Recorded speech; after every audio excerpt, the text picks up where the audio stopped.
next is a challenge. What is it? Okay. Next is a challenge: how to gather and put together in the same sentence water, fire, war, and Madrid without using the word Barcelona.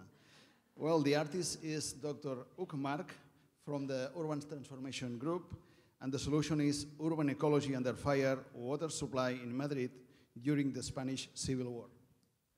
Okay, thank you, Josep, for the introduction, and thank you for coming.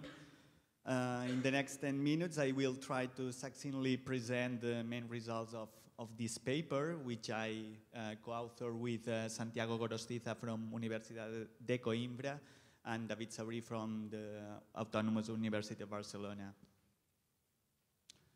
But however, before moving forward, and maybe responding to Josep, I would like to clarify that this paper is not essentially or solely about water or about the environment, but it's about the centrality of urban infrastructure in enabling urban life in moments of crisis, and it's about the importance of the democratic control over the management and the production of knowledge around those infrastructures to be able to cope with moments of stress and disruption. So this paper is one of the outcomes of long-standing collaborative and interdisciplinary research on historical geography and environmental and infrastructure history. And basically, we are interested on past events to shed light on contemporary debates around urban management, such as public versus private water supply. In that regard, in the slide you can see a previous paper we published, a similar paper we published on Barcelona and water management during the Spanish Civil War. So for the research, we departed from three main premises. The first one is that water infrastructure has a central role in enabling modern urban life. The second one is that in periods of stress and of disruption is when we realize such importance.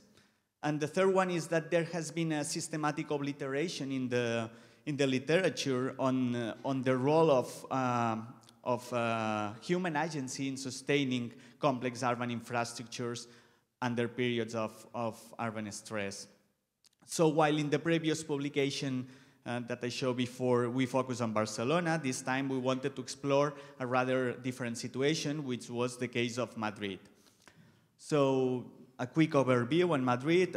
In Madrid, water supply has been carried out since 1851 by Canal de Isabel II, a state-owned company, which has been undergoing a recent process and a recent polemic process of reconfiguration in the past years. We were interested in investigating the role of this company, which, by the way, was renamed Canales del Lozoya during the Republic. We were interested in understanding the role of this company during the Spanish Civil War. And more specifically, we were interested in the relevance of workers' knowledge and actions, which proved to be critical in preserving the functioning of water infrastructure and also serve to defend the city. So we draw on two different, albeit interrelated theoretical frameworks. The first one is political and hazard geography, which has had a long-standing interest on 20th century conflicts. In that regard, it is very well known, the book by Yves Lacoste, La géographie ça sert d'abord à faire la guerre, geography serves above all to make war, in which documented American knowledge on Vietnam's Red River that was mobilized to target specific locations for bombing. Well known are also the attacks against water-related infrastructures in cities such as London, Singapore, or Leningrad during World War II. And water infrastructure continues to be a target of war and conflict. We have only to remind the case of the combats around the Syrian dam of Al Furat in 2013. Or as a matter of fact, fact, since 2004 terrorist attacks in Madrid, the water utility stopped to hand out maps of the water infrastructure. The second theoretical framework which has informed our research is the scholarship on the politics and geography of infrastructure. And this research shows the complex interactions between infrastructure networks, technologies, and urban spaces. One of the most prominent scholars in this field, Stephen Graham, very correctly argues that periods of crisis and disruption are perhaps the most powerful way of really penetrating and problematizing those very normalities of flow and circulation. In plain English, during periods of crisis, the invisible becomes visible as we stop to take for granted the magic functioning of urban infrastructures such as water supply.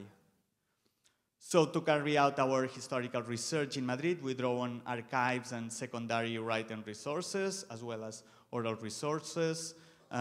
Here we have some of the examples of the material we work with. Despite the main result of our research is per se a very detailed narrative, which would take me much more than 10 minutes or the remaining 3 minutes I have, I will try to shed light on 3 key moments of this narrative. The first one was the outbreak of war in 1936, and while the water company in Madrid was not collectivized as it happened in Barcelona, there was an important reconfiguration and significant participation and agency was granted to the workers of the company. And this had a significant effect on the defense of water reservoirs in the hinterland of Madrid. And also it minimized the water restrictions in the city in the early months of the war. But it was, however, during the Battle of Madrid when the role of the workers, when the role of workers' knowledge was more relevant. On the one hand, it ensured the continuity of water supply for the citizens, but it was also mobilized to convert urban infrastructure in a tool of urban warfare to defend the city. So as Madrid resisted the attacks, war efforts shift to other areas of Spain, and as you know, eventually the rebels won the war and 40 years of dictatorship follow. The water company was renamed Canal de Isabel II, not Canales del Lozoya. However, it received an important positive legacy, result of an outcome of the management improvements during the Republic and especially during the Civil War. Among them, the unification of water networks, termination of permanent free of charge water contracts, rationalization of company structure, or suppression of fixed payments for metering use. So, to conclude, our study may be relevant in different and interrelated ways, we think. First, it offers an account on the response to a major hazard, focusing on the role of a company, of the water company and its workforce. Second, it shows how well-organized, well-staffed, and well-equipped organizations may cope with large disturbing events with relative success, as we have seen. And by doing so, we demonstrate how sustaining urban infrastructure, especially during periods of stress, deeply relies on the acts and knowledge of workers. In other words, and to finalize, workers have a crucial role in enhancing infrastructure resilience under periods of hardship and disturbing events. Thank you.